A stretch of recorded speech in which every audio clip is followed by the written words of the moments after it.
Over the course of last year, 2,000 cases of gender-based violence were reported to the Namibian Police, with rape topping the list, with 1,000 cases reported during this period alone. Gender-based violence has become a serious problem in Namibia. It has left many families traumatized following the loss of loved ones. Apart from stakeholders such as the law enforcement, government and civil society organizations, the religious community too is playing a role in supporting the prevention of this phenomenon. One of the religious organizations that is at the forefront of bringing about societal change is the Evangelical Lutheran Church in the Republic of Namibia. Good evening, viewers, and welcome to One Exclusive. I'm Joseph Sheefeni, and in studio to discuss this topic is the Bishop of the Evangelical Lutheran Church in the Republic of Namibia, Ernst Xamxamub. Bishop, it is so great to have you on the show. Welcome.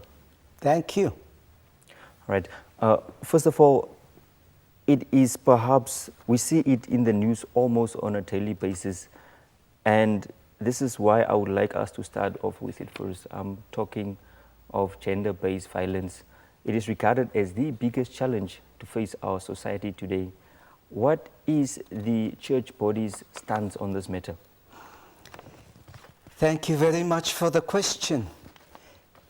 Gender-based violence shouldn't be in any society because it's a degrading factor, it's inhumane, and it shouldn't be there. It's violence. The church body or the church council's stand is to fight against that. So to increase knowledge that human beings are not for sale. They are precious. They are created in the image of God. And therefore, what we read daily in the newspapers, what we see daily on the media and so on, should not happen. It's against the nature of the creation of a human being. Yes, when God created Adam, and when he created Eve from his flesh, Adam exclaimed, "Flesh of my flesh and bone of my bones." From there, it means that if I do wrong to the next human being, I do it on myself. We are coming all from the same base.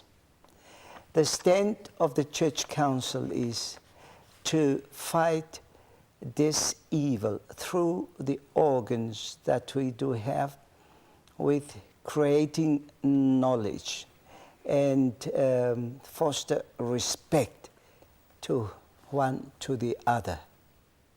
Right, that's quite interesting. But I would like to take you back 3 years ago when we as a nation held the very first National Prayer Day.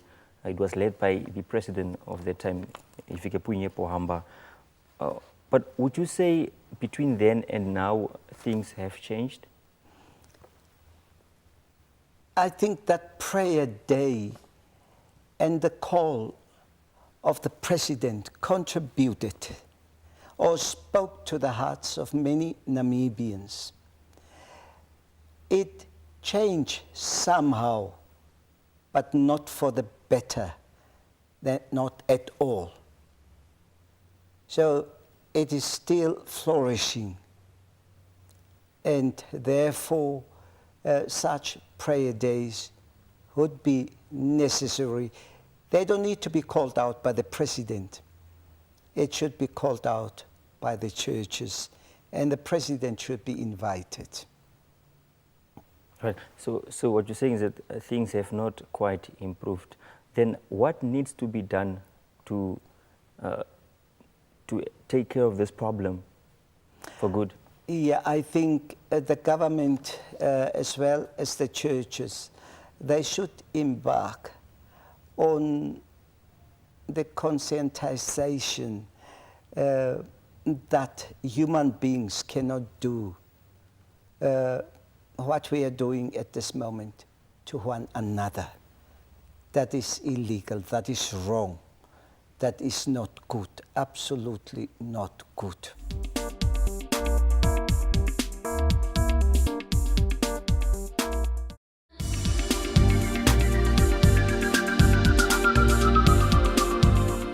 The religious organization that you lead, are there perhaps any initiatives out there that the public might not be aware of?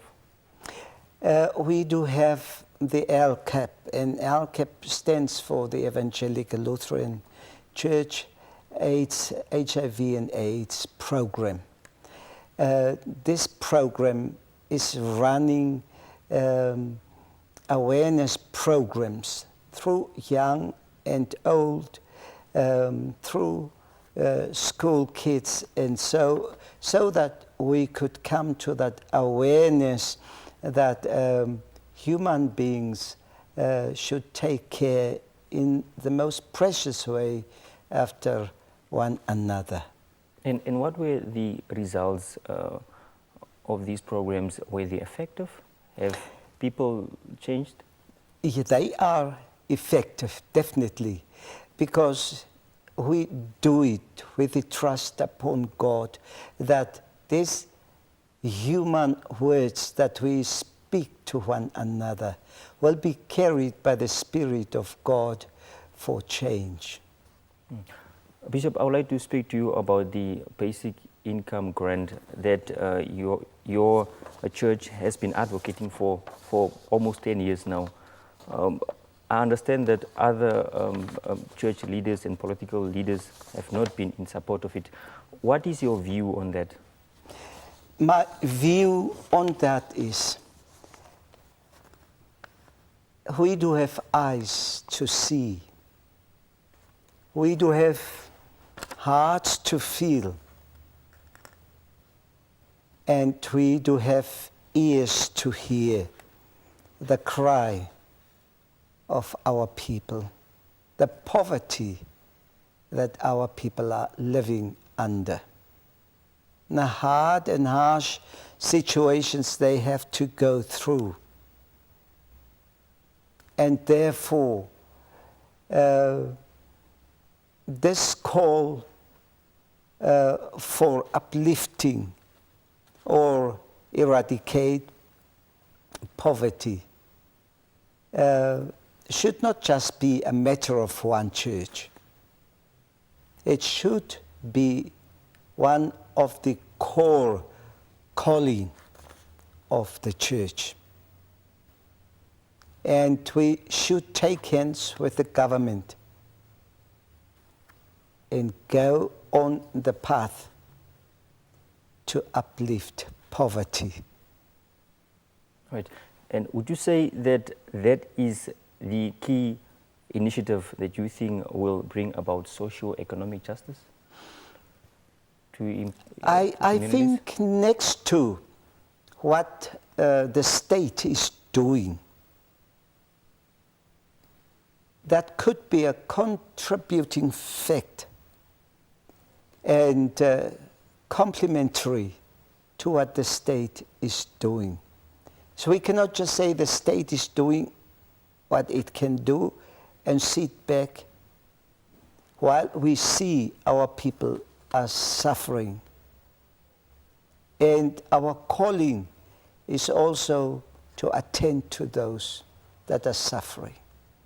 So what you're saying, Bishop, is that it will go a long way in supplementing already initiatives by government out there, such as the food bank and grants and so on. You know, the new initiative by the government or by the cabinet, the blueprint on poverty eradication, good things last forever. Therefore, big was kind of strangled, but it didn't die. So it is rising again, it arises, and therefore we should share that joy that here the voice of big and its advocacy touch also the hearts of our parliamentarians, and that they see what the church also sees.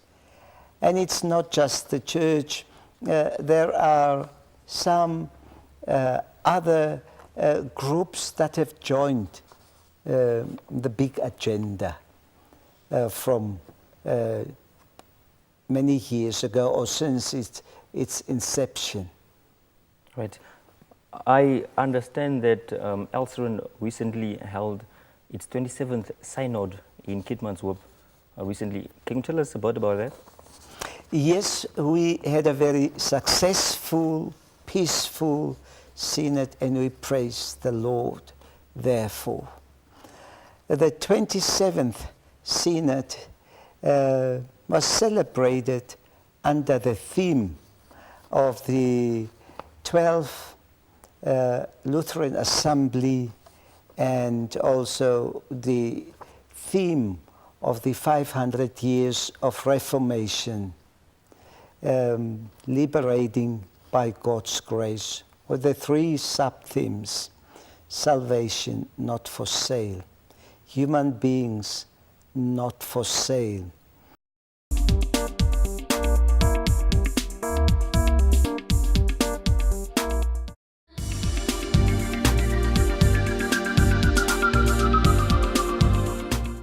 That statement, salvation not for sale, can you tell us a bit more about that? I think if we do read the Bible very carefully, we see that the mind of human beings is after things that they can buy,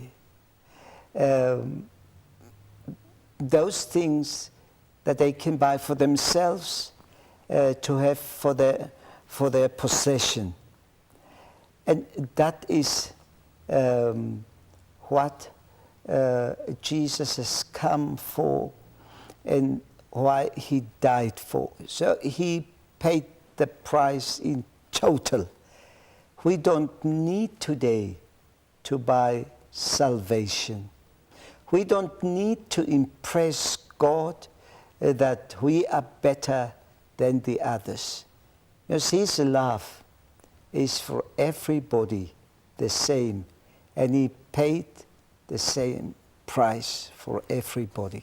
Now, Bishop, if I may ask, is this perhaps what we are seeing today in today's religious communities, where people are advised to pay for salvation, I should say?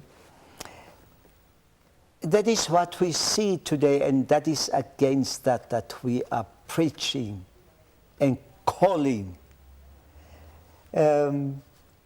Martin Luther, the father of Lutheranism, he fought those years back against buying indulgences for the liberation of those long dead. Could be your father, mother, grandmother, grandfather, whoever. And still today, that truth is like yesterday.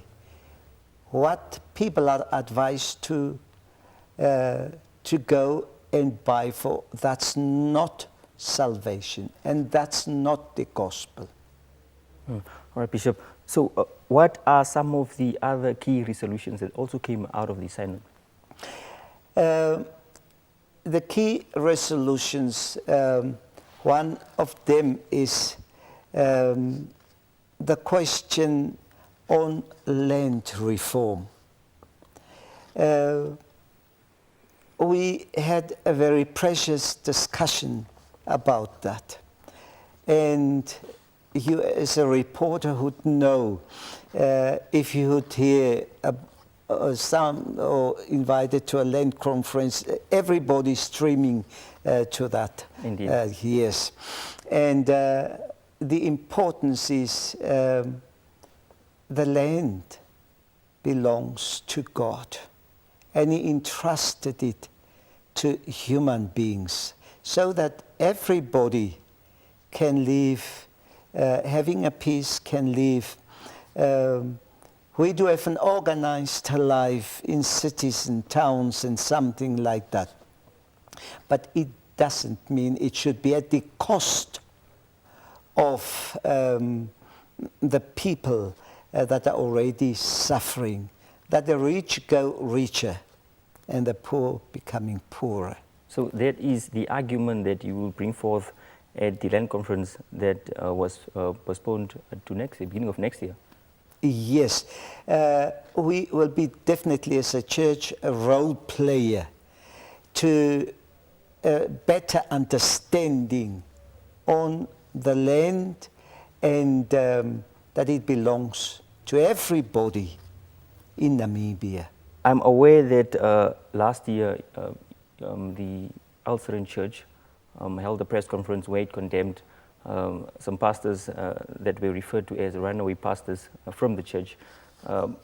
Did this issue come up at the Synod? Not at the 27th Synod. This issue came up at the 26th Ordinary Synod, which was held in Okahanja in the beginning of 2016. It was the Church Council gave a report on the matter. It was discussed at length, and questions were forwarded to the leadership, and as the leadership we answered boldly on the questions on what was happening. The fact that the last synod was held just last year, does this mean that it is held this year? The 26th, was held last year? Yes, last year. Does this mean that it is held on annually, on a yearly basis? No. This synod, which was held this year, was the ordinary synod. And it was called up because our church can only do elections in an ordinary synod. And therefore, since there were problems in the synod of last year, we called out this synod to be celebrated. All right, Bishop, any last words from your side, maybe a message to the general public? At this moment, we are heading to Rehoboth. All the roads are leading to Rehoboth, and in Rehoboth, we will celebrate the 60th anniversary of our church. It means from mission to church. That happened to be on the 4th of October, 1957. So 60 years back. And this will be done under the theme from mission to church.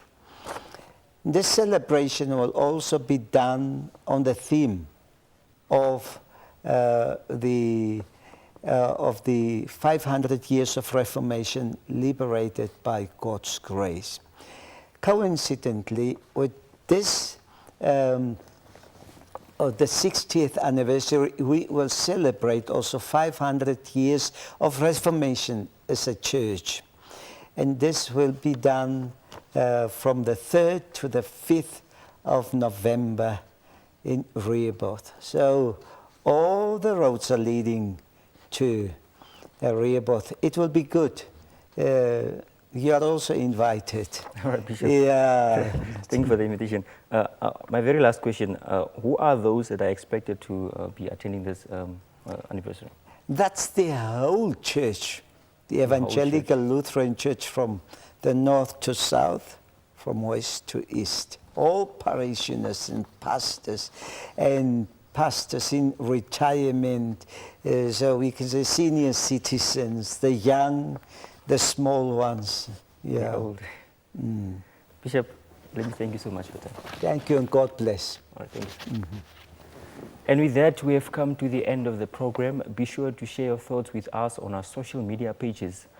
I would like to thank you for watching, and until next time, from me, Sheefeni, it's goodbye.